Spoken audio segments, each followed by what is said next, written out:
Being raised in San Diego, California as a military child was a formative experience. My father served for 25 years in the Marine Corps, eventually retiring in 2011 as a Master Sergeant. I admired him immensely.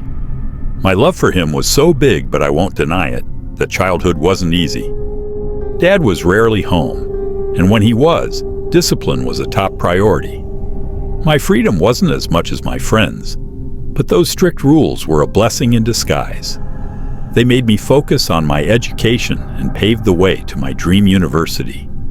He taught me that hard work, integrity, and perseverance are life principles to be held tightly. He's my hero, not just for his uniform, but also for shaping me into a strong person. However, the hardest part of his military life was when he had to serve on the battlefield.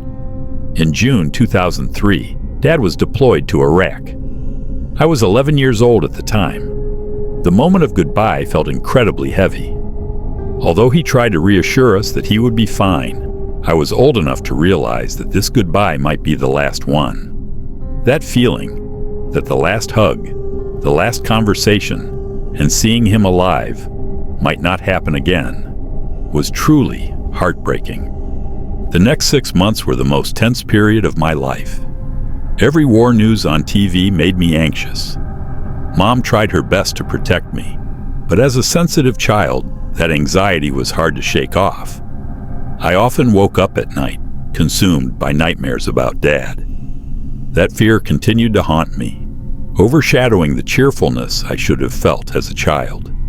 So in September 2003, Mom decided to take me to a theme park near the city to take my mind off things.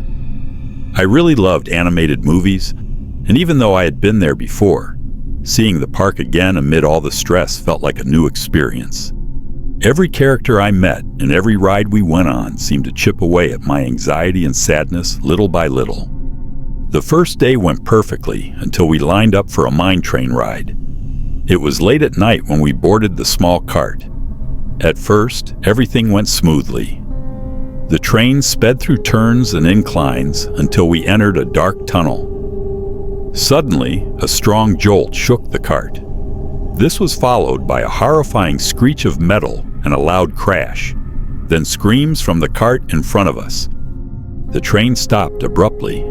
Everyone was shaken. Then, I heard the most terrifying thing.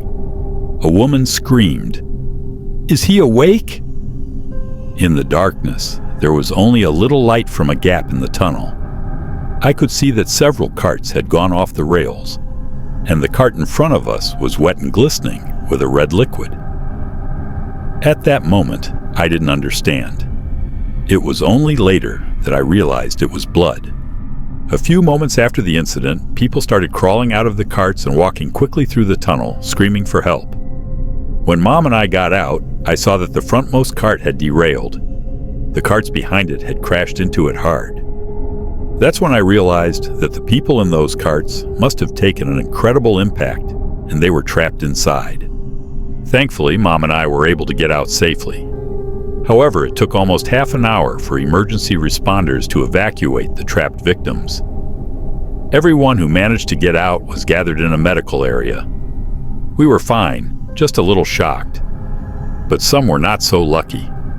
We later heard that a man in the first cart had died from his injuries. It felt so tragic. Someone who just wanted to have fun had to lose their life.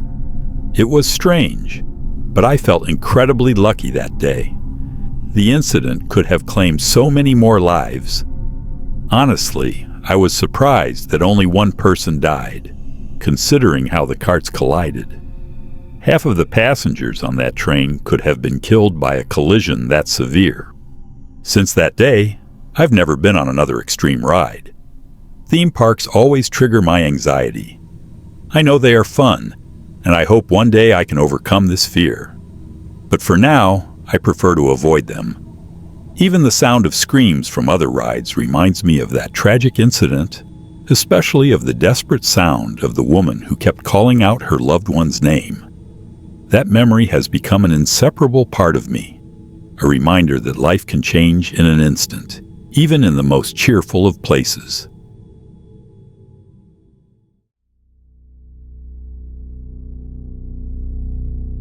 In 1999, I worked at Disney World in Orlando, Florida as a custodian, a cool name for a janitor. Our main job was to clean the park after closing, empty the trash, and maintain the water features to keep them clean and odor-free. Besides that, we also interacted with guests.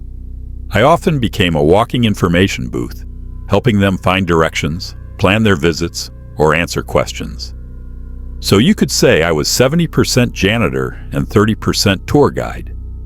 This job had its ups and downs. I had to deal with guest complaints about bad weather causing rides to close. I could only smile, nod, and be sympathetic, even though it felt like they expected me to have a superpower to make the clouds disappear. I also helped find lost children a few times and took valuable items to the Lost and Found on Main Street. This was one of the fun parts of the job. I got to walk all over the Magic Kingdom. If a guest needed directions to Space Mountain, I could walk them straight to Tomorrowland, which was very helpful, especially for non-English speaking guests. Our team felt like a big family. We worked, socialized, and some of us even lived together. This close bond made the worst experience of my life, which happened 21 years ago, feel so painful and still haunts me to this day. The second weekend of February 1999, the park opened at 11 a.m. Our morning shift was usually filled with cosmetic preparations, ride tests, and making sure everything was ready. That morning, I was helping clean and prepare Fantasyland and Tomorrowland. While walking, I saw a man named Ray on the Skyway platform in Fantasyland. He was sweeping, whistling cheerfully, and looked as happy as ever. Ray was in his 60s and had been working with us for about a year. Everyone liked him. He was older than most of us, but very laid back, friendly, and always ready to help. I greeted him. "Morning, Ray." He returned the greeting with a smile and a wave before continuing to sweep. The morning felt perfect. Everyone was in high spirits. A few minutes later, as I was walking toward Tomorrowland, I heard a slow humming sound from the Skyway. The gondolas started moving along the tracks. It took me a while to realize something was wrong.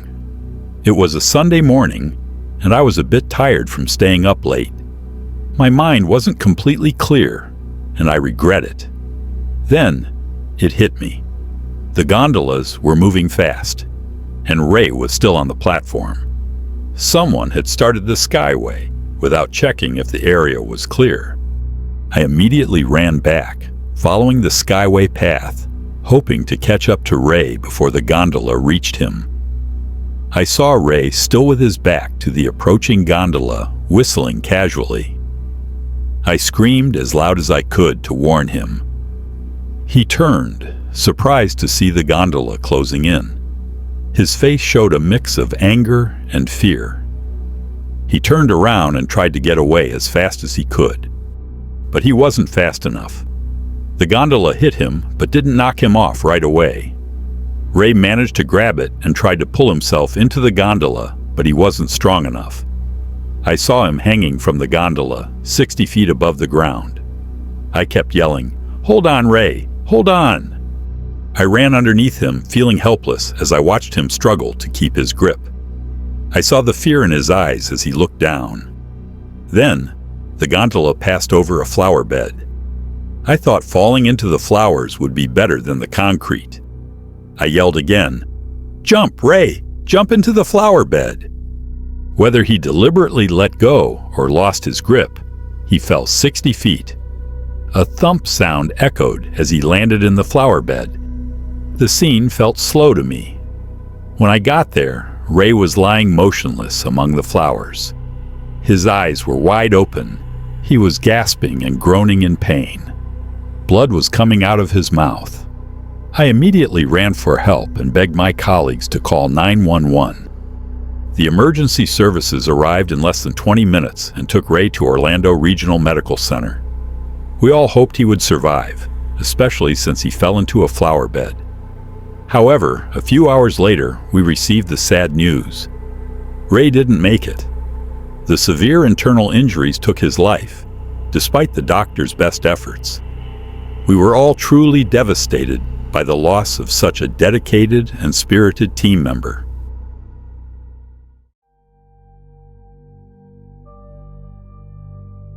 For many children, visiting Disney World is a fantasy. I, a boy from England in 1998, was no exception. The memory is firmly imprinted in my mind because my parents were not only financially able, but they were also willing to sacrifice their vacation time to make our childhood dream come true. To be honest, for adults, spending days queuing in the scorching Florida sun, paying exorbitant prices for food, and enduring the crowds must not be fun. However, my parents' love conquered everything, and our family crossed the Atlantic Ocean to a state that felt like another world. Florida, in my 10-year-old eyes, was a miracle.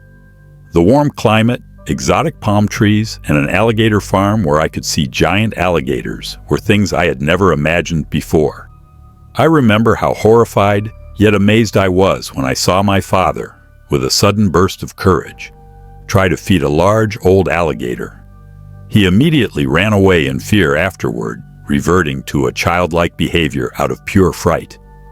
Florida was also the place where I first experienced the incredibly large portions of American food, and more importantly, where I managed to get an early copy of StarCraft before it was released in the UK. All of these things made Florida a very special place for me, and of course it was the gateway to the magic of Disney World. On the third day of our trip, we visited Animal Kingdom. As a nature lover and fan of everything related to animals since I was a child, I was really looking forward to this day. The existence of a Disney World with a wildlife theme was a dream come true. My enthusiasm was so great that I didn't pay much attention to anything else, except for one thing. On the shuttle bus, I saw a little girl sitting with her father. Amid the excitement of the other children, the girl's expression looked so gloomy and tired. At first, I thought it was just because she was exhausted, but throughout the day I kept seeing them. When we were on the safari ride or queuing for a snack, the girl and her father always seemed to be near us. My father saw me constantly staring at them and gently reminded me not to. I stopped my habit, realizing that staring at people was impolite, especially since the girl looked so uncomfortable. However, a few moments later, I saw them again. This time, I saw the girl trying to pull her hand away from her father, but the man was gripping her wrist tightly. The girl's facial expression turned into genuine sadness. Suddenly, the little girl burst into a hysterical cry, screaming, "I want my mommy!" The man tried to calm her with words that sounded unconvincing. "Mommy will be here soon, honey." My parents and I exchanged anxious glances. A tension began to build around us. My father later told me that he heard the girl scream something that made the crowd around them suddenly fall silent. It was as if everyone realized something was wrong. A father from another family nearby stepped forward and asked, "Is there a problem, man?" The man quickly replied, "No, she's just having a tantrum." The atmosphere eased a little until someone asked, "Are you really her father?" The man said yes, but at the same time, the girl shouted something. The man swiftly covered the girl's mouth with his hand. The sound of the slap was so loud that it made my sister and me jump. My panicked mother immediately pulled us away from the crowd because she knew something very bad was happening.